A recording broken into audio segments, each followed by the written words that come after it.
going to present on a paper, Benign Overfitting in Linear Regression by Peter Bartlett et al. From 2019. Okay. So the idea of benign overfitting or overparameterized neural networks began to gain more recognition in more recent years when people started building larger and larger models, and the number of parameters in the network severely outweighs the number of training samples used for training. And what people observed is that contrary to the classical statistical learning theory, which said a model that fits all of the training sample perfectly is often seen as an overfitting and thus not very helpful for predicting future data. But what people observe in practice is that even though these heavily parameterized neural networks fit the training data exactly, they still have a very, very good generalizing power to unseen data. And so people start to study this sort of phenomenon called benign overfitting.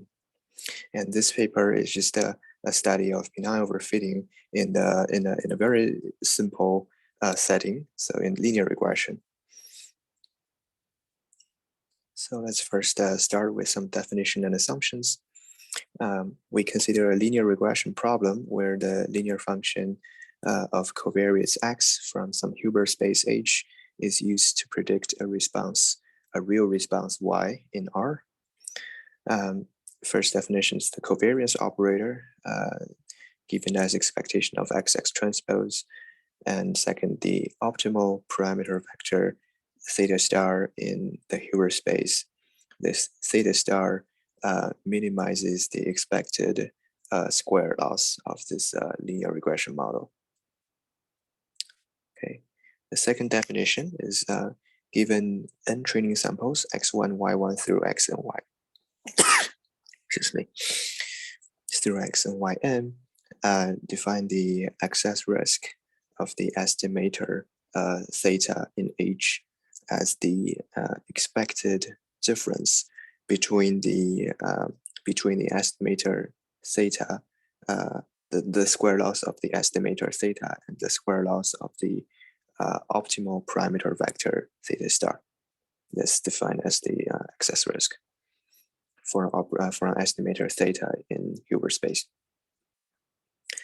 And then we're gonna make these following 5 assumptions. Both they're quite standard assumptions, I think. So first, x and y are mean 0. And second, we can decompose x as v lambda, a square root of lambda times z, where this v lambda v transpose is the spectral decomposition of the covariance operator, and z has components that are independent, sigma x of Gaussian, and unit variance. And 3 is the expectation of our the theta star is the optimal parameter in the Hilbert space. So the expectation of the square loss using the optimal parameter given the covariate x is at least some sigma square. Okay. Right. So the risk of using the optimal parameter is at least some sigma square. And then this x minus x, y minus x transpose times the theta star is sigma y sub Gaussian, conditional on x. Right. So this also means that the expectation of this guy it has mean 0, the centered random variable, conditional on x. And the fifth is the projection of the data x on a space orthogonal to any eigenvector of sigma spans a space of dimension n almost surely. Okay, we note that the above assumptions are satisfied when x and y are jointly Gaussian with 0 mean, and the rank of the covariance is greater than n. Okay, so in this paper, the author studied the minimum norm estimator of the least square motivated by the fact that the gradient flow of a least square problem, if you initialize it around 0, converges to the minimum norm solution. So given our data, we have n data, and capital X is in Hn and Y in Rn. The minimum norm estimator's data had solves this minimization problem. Subject to this x data minus y to norm squared is the minimum of x beta minus y to norm square. And in our setting, this is actually 0. So for this minimum norm solution, we can find an closed form solution. So this is given by x transpose x pseudo inverse x transpose y. And then x transpose is invertible, so the pseudo inverse is just the inverse. So the minimum norm solution is given by x transpose times x transpose inverse times y. Okay. Next, we present a very important definition for this paper called the effective ranks. For the covariance operator sigma, define lambda I to be the ith largest eigenvalue of sigma. So we would have lambda 1, lambda I is now increasing. Okay, and then if the sum of the lambda I is less than infinity, and this lambda sub k plus 1 is greater than 0, strictly greater than 0 for some k, then we define the little rk of sigma to be, well, the numerator is just you can think of this sort of as the one norm of the eigenvalues after taking out the kth largest eigenvalue of sigma, and the denominator is the k plus 1's largest eigenvalue. So if we write it out, then this is just the lambda sub k plus 1 plus lambda k plus 2 plus dot dot dot divided by lambda k plus 1. Right, that's little rk of sigma. And capital RK of sigma is the numerator is sort of like the one norm squared of this of these eigenvalues, and then after taking out the kth largest eigenvalue, and the denominator is like the 2 norm of the eigenvalue after taking out the first k largest eigenvalues. So this capital RK of sigma, this is lambda k plus 1 plus lambda k plus 2 plus dot dot dot, the sum squared divided by divided by sum of squares.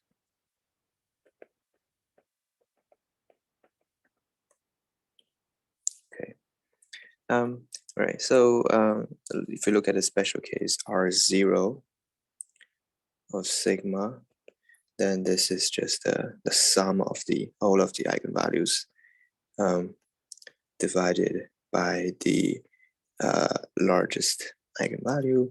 And you can also write this as the largest eigenvalue can be written as the operator norm of sigma, and the sum of the eigenvalues can be written as the trace of sigma for k equals 0. Okay, so this effective rank will play an important role in characterizing whether a problem is benign. Okay, so here we present the mean result of this paper. For any sigma x, there are constants b, c, c1, all of which are greater than 1, and these constants only depend on this sigma x, for which the following holds. If we define k star to be the minimum over k greater than equals 0 of rk of sigma is greater than equals bn, so this this notion of effective rank is comparable to the number of training samples, and k star is the minimum of such k, such that this effective rank becomes large,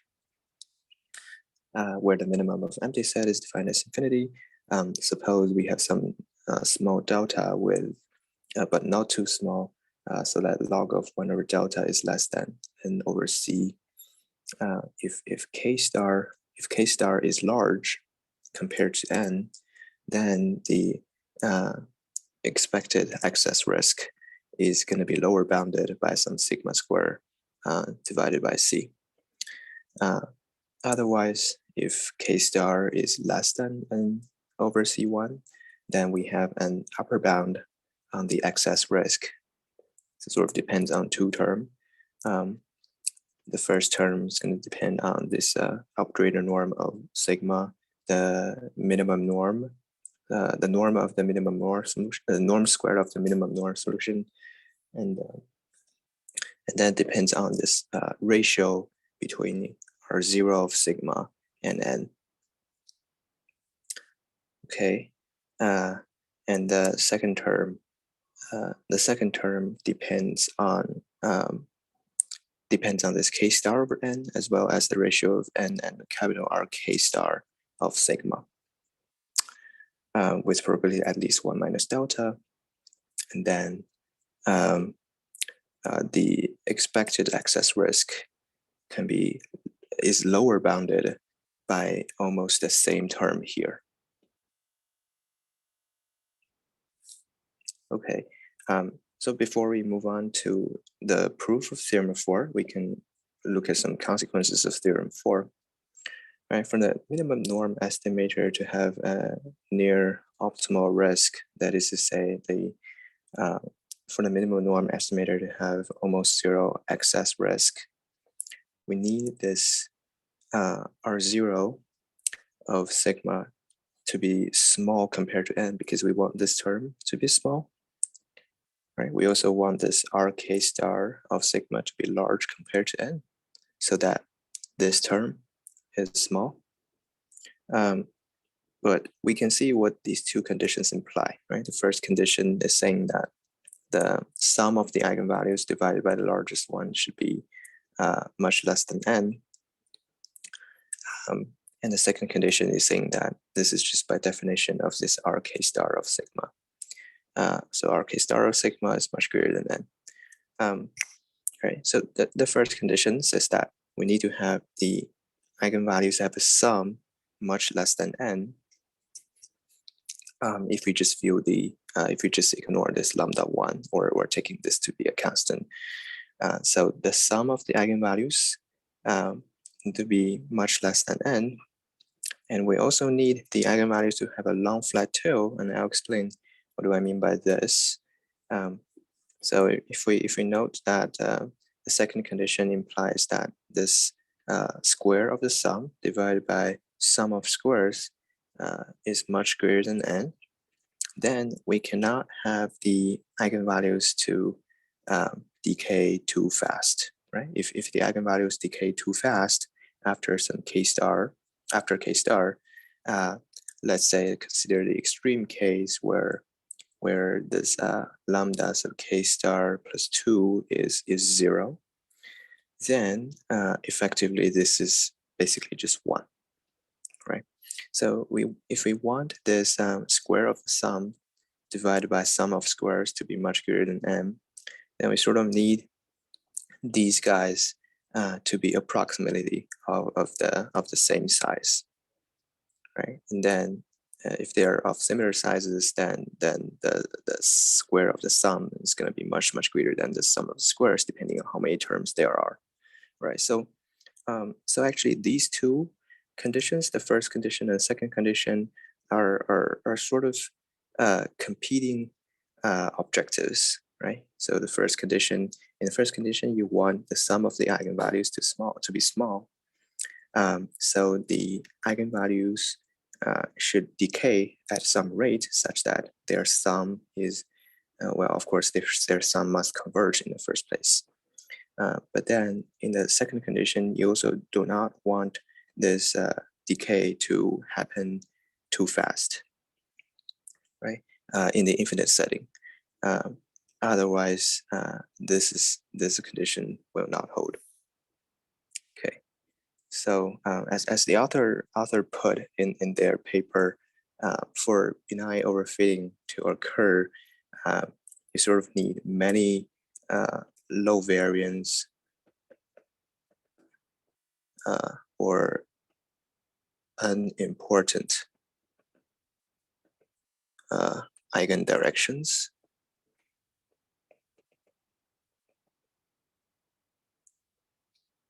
Many of them.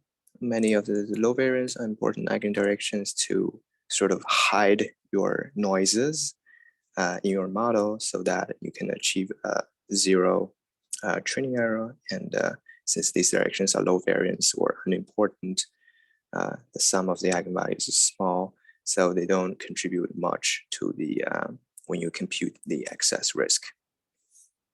Okay, so that's what I mean by this long flat tail of eigenvalues. Okay, so next we will try to prove some part of this theorem. So for instance, we will see where this term comes from in the upper bound, and as well as this lower bound here.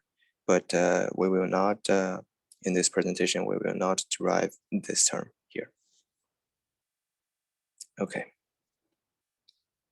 Right. So first, we need this lemma 7 to write this excess risk as well as this expected excess risk in terms of the quadratic form, as well as the trace of some operator.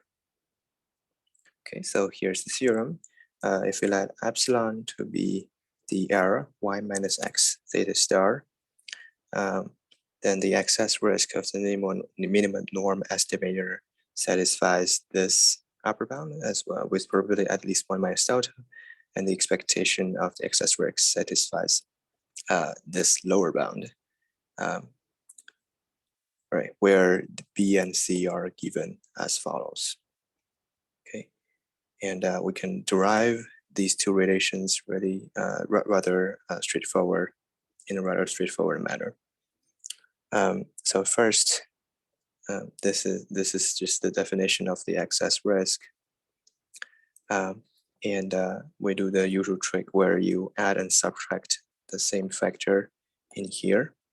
So you subtract this x transpose theta star and then add it here, and then you see that the first term, if you take the square, this term is going to cancel this term, and so the square of this term is going to survive, and the cross term, expectation of the cross term is going to vanish because this term has because of smoothing property, and this term is going to have mean zero given x. Okay, and then by definition of this theta hat, this is our minimum norm solution. We can rewrite y as x times theta star plus epsilon. So this r of theta hat is given by, if you just plug in this theta hat into here, then we get the first line here, and then to get the second line, I think this is just a minus b squared is less than equals to a squared plus 2b squared. This is how you get the second line, and then the third line just follows from definition of the matrix B and the matrix C. Okay, so now we've written the R of theta given its upper bound in terms of epsilon transpose C epsilon. We want to change this into a term that is in trace of C. So we need the following lemma from another paper. Consider random variables epsilon1 through epsilon n conditionally independent given x and conditionally sigma squared Gaussian.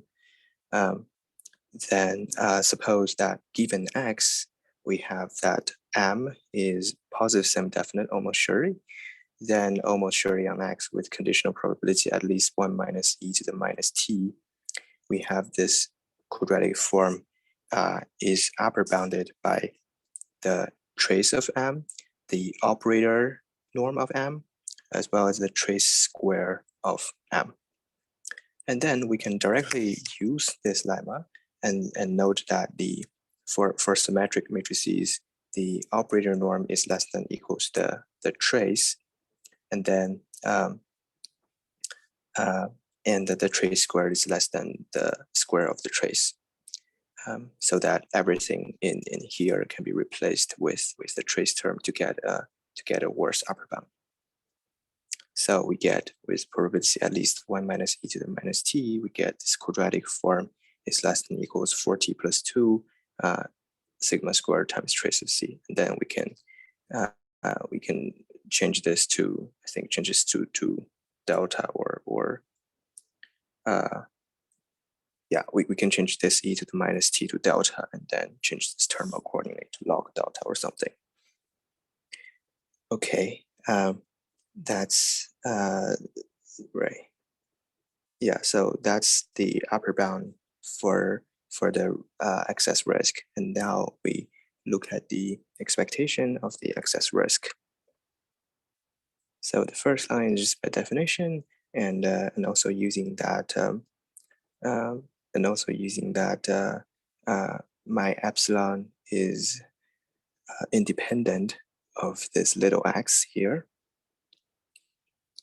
because you can think of this x as sort of a test data, and the epsilon is just my is completely determined by the training data.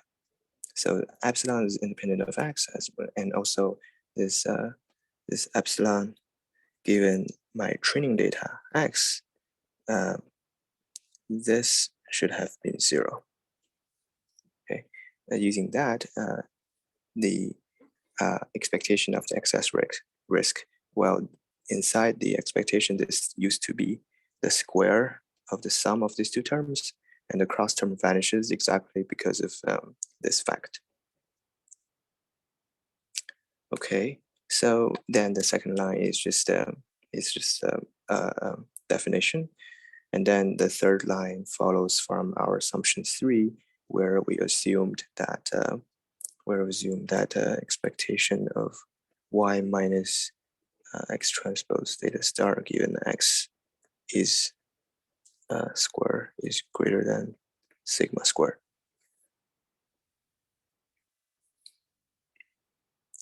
Okay.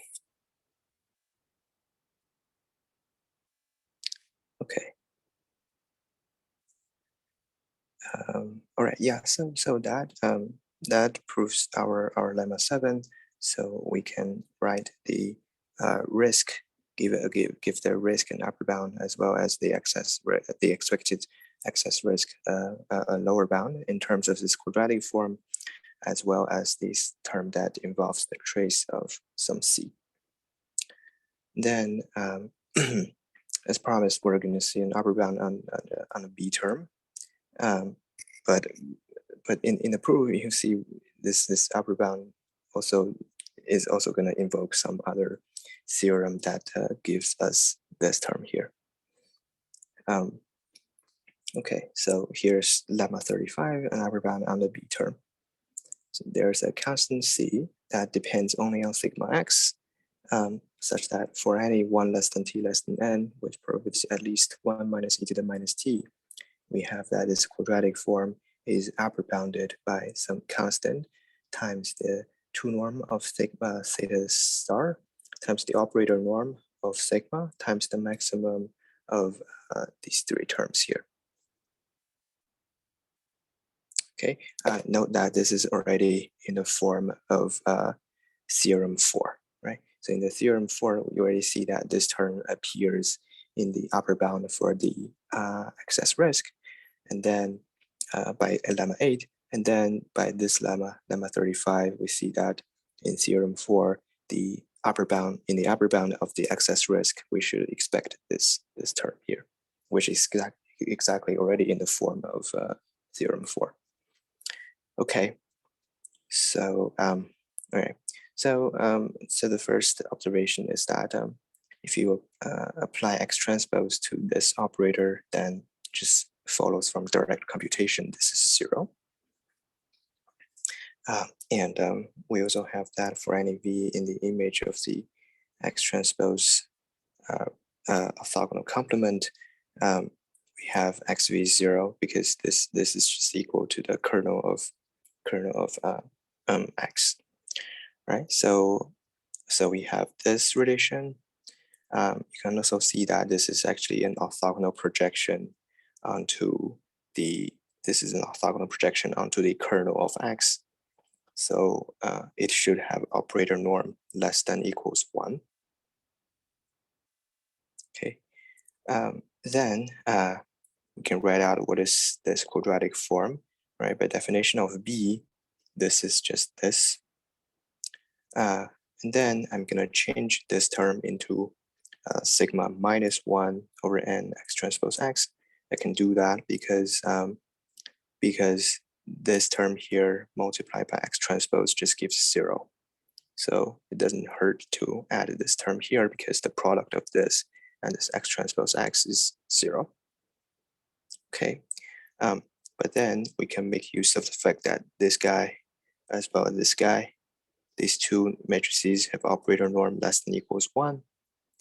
And hence this is upper bounded by the operator norm of the guy in between. And the operator norm, and the 2 norm squared of this theta star. But then this guy is the operator norm of the difference between the true covariance and the sample covariance. And there's another theorem from another paper that says that the operator norm between the difference between the true covariance and sample covariance is upper bounded by some C times the operator norm, the true covariance, and the maximum of these 4 terms here for any t greater than 1. But then since we only consider t less than or equals n, so this term is always going to be less than or equals 1, and the maximum, to consider the maximum, we can disregard the last term here. Okay. Right, and then this notion of R of sigma is different from our R0 of sigma, but this is actually going to be bounded by our R0 of sigma because by definition, this is expectation of X norm whole thing square. This is going to be less than or equals expectation of X norm, X2 norm square. And then this is just the trace of sigma divided by the operator norm of sigma. As we've seen, this is just R0 of sigma. So this proves lemma 35 and part of our main theorem. Okay. Right.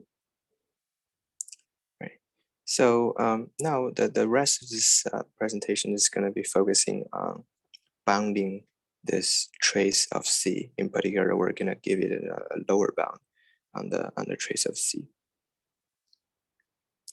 Okay, so this is lemma 8.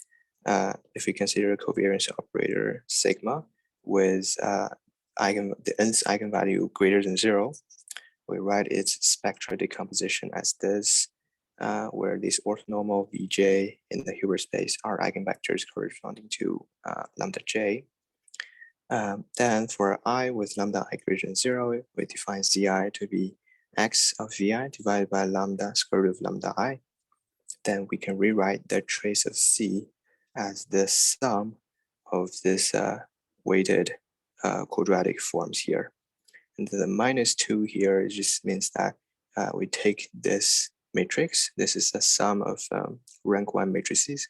We take this sum of matrices, take the inverse, and then square it. That's what it means by this -2. Okay, so these Zi's are independent sigma square sub-Gaussian. It just follows from definition. Furthermore, for any I with lambda I greater than 0, we have the terms in the sum in the trace C, this term here, can be rewritten as this ratio here. Okay, where this A minus I is just the sum of rank 1 matrices, but taking out the I here, hence the notion minus I. Okay, so that's the goal. We want to rewrite trace C as a sum of. Sorry, just a comment. Yeah. The time is almost up, so if you can wrap up. So Oh. Yeah, about 30 minutes, right? Oh, okay. Sorry. Oh, yeah. Sure. Okay. Yeah. All right. So okay. So I'm gonna skip the proof of lemma 8. Right. So I'm gonna give you an idea how we arrive at a lower bound for the trace of C. Okay. So we can write this trace of C in terms of some sum, and then by lemma 14 we can bound a single term in the sum of lemma 8. So this guy is lower bounded by some other term with some high probability bound, and then lemma 15 gives a different union bound in the sense that if each of the eta I is greater than ti with some probability at least 1 minus delta, then the sum of the eta I is greater than 1/2 of the sum of ti with probability at least 1 minus 2 delta. So this is different from our union bound because you have an extra 1/2 term here. So this is the lower bound, but then you also get a much better probability than the union bound. Okay, so with lemma 8, 14, and 15, we can actually give a lower bound on this trace C. Right, so here's the result. For their constant C, such that for any 0 less than k less than n over C, with this probability, if Rk of sigma is less than Bn, then the trace is greater than at least this guy. And you can see that if this holds for OK less than n over C, if for OK less than n over C we false in the first condition, then the trace of C is actually going to be greater than equals this is n over C divided by CB squared n. So this is a 1 over C squared B squared, which is the constant. So the trace of C is lower bounded by a constant. But if our RK of sigma is greater than equals Bn, then we have this sort of a better lower bound for the trace of C, right? Yeah, and right. So I think that that should conclude this presentation for today. Thank you. Okay, thank you. Any questions, comments? Okay, maybe I'll ask one question. So if you go back to your assumptions, there is some sort of like the early assumptions. Yeah, so there is this condition 3, which is assuming that the noise is lower bounded by sigma squared. Mm-hmm. And that's sort of unintuitive. So did you get an idea of why they need a lower bound? Because in regression, usually you can assume that, because let's say you want to prove an upper bound, as long as the noise is less than, the variance is less than sigma squared, then you're fine. So right. So because they also gave a lower bound on the expectation of the excess risk, and that lower bound sort of need this sigma square term to appear. Okay. Right. I guess that's the reason why they have this lower bound. Because in the mean theorem. Okay. Right. So yeah, in the mean theorem, they also give a lower bound on the expectation of the excess risk, and this term is sort of important in the derivation of this guy here. But in the upper bound, there is a version where if k star is bigger than that, then something happens. Then otherwise, yeah. So the otherwise doesn't depend on sigma squared. Is that not strange? So The is there somewhere that, or sigma y, is that sigma squared? What is sigma y? Oh no, that's sigma y is different. Sigma y is sub-Gaussian. Okay, sub-Gaussian is a parameter. sub-Gaussian thing. Yeah, sort of related to sigma squared, but But sort of the result says that doesn't matter how much noise you have in the upper bound. This is rather strange. Right? I can like let sigma squared go to infinity and the bound still holds.